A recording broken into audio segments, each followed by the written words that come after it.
What you know about rolling down in the deep end? Warahmatullahi wabarakatuh. Pertama-tama saya akan memperkenalkan diri terlebih dahulu. Saya merupakan pemateri pertama atas nama Suci Ramadhani Asis. Nah, kami dari kelompok 5 mata kuliah manajemen operasional akan menjelaskan poin-poin penting terkait manajemen sumber daya manusia dan perencanaan kerja. Baik, langsung saja saya akan memaparkan materi tentang yang pertama, strategi sumber daya manusia untuk keunggulan bersaing. Nah, di sini tujuan strategi sumber daya manusia adalah mengelola tenaga kerja dan merancang pekerjaan sehingga orang-orang dapat diberdayakan secara efektif dan efisien.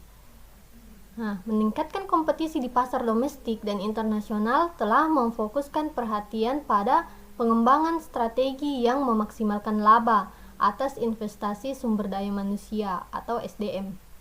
Dalam konteks ini, Heinrich Hall pada tahun 1990 berpendapat bahwa keunggulan kompetitif adalah inti dari strategi kompetitif yang meliputi kemampuan sumber daya, hubungan dan keputusan yang memungkinkan organisasi untuk memanfaatkan peluang di pasar dan menghindari ancaman terhadap posisi yang diinginkan. Poin pembahasan kedua yaitu batasan-batasan dalam strategi sumber daya manusia.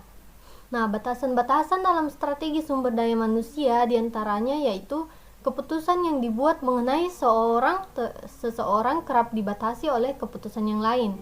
Nah, di mana yang pertama, baruan produk dapat menentukan apakah tenaga kerja yang ada merupakan tenaga kerja musiman atau tetap. Yang kedua, teknologi, peralatan, dan proses memungkinkan memiliki implikasi pada keamanan dan kandungan pekerjaan.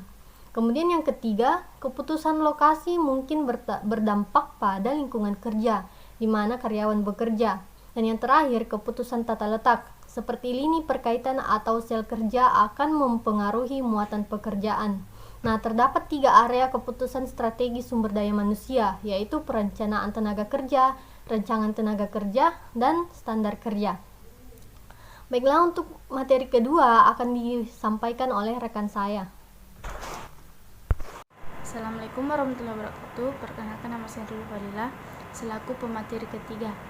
Baiklah, langsung saja saya akan memaparkan materi, poin-poin tertentu dari materi saya. Yang pertama, ikuti pemerintahan dengan tepat. Dengan mengikuti pemerintahan dengan tepat akan menjaga biaya tenaga kerja langsung yang terkait dengan produksi, tetapi akan menimbulkan biaya yang lain seperti biaya perekrutan dan pemberhentian karyawan, asuransi pengangguran, dan upah yang lebih tinggi untuk menarik karyawan agar dapat menerima pekerjaan yang tidak stabil. Menjaga jumlah karyawan konstan. Dapat mempertahankan jumlah karyawan konstan berarti perusahaan mempertahankan karyawan yang terlatih dan menjaga biaya perekrutan, pemberhentian, dan pengangguran menjadi minimum.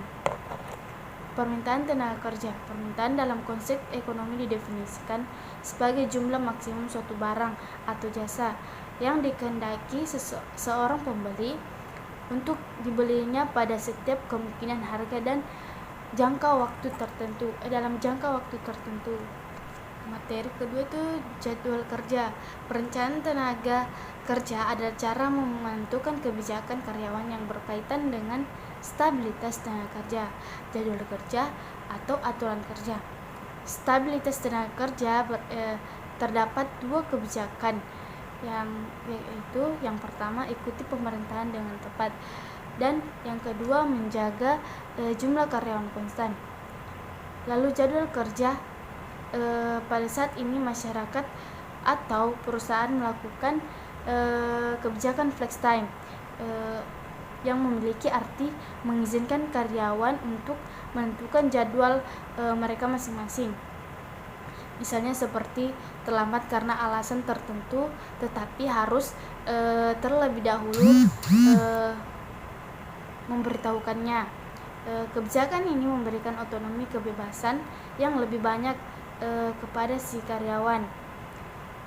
Yang selanjutnya adalah aturan kerja. Banyak perusahaan memiliki pertolongan kerja dan peraturan kerja ketat yang menyatakan siapa yang dapat mengerjakan apa, kapan mereka dapat mengerjakan, dan dalam kondisi seperti apa mereka dapat mengerjakannya.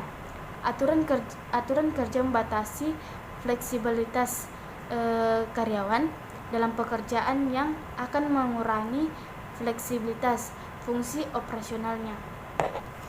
Terima kasih. Mungkin itulah materi yang saya paparkan.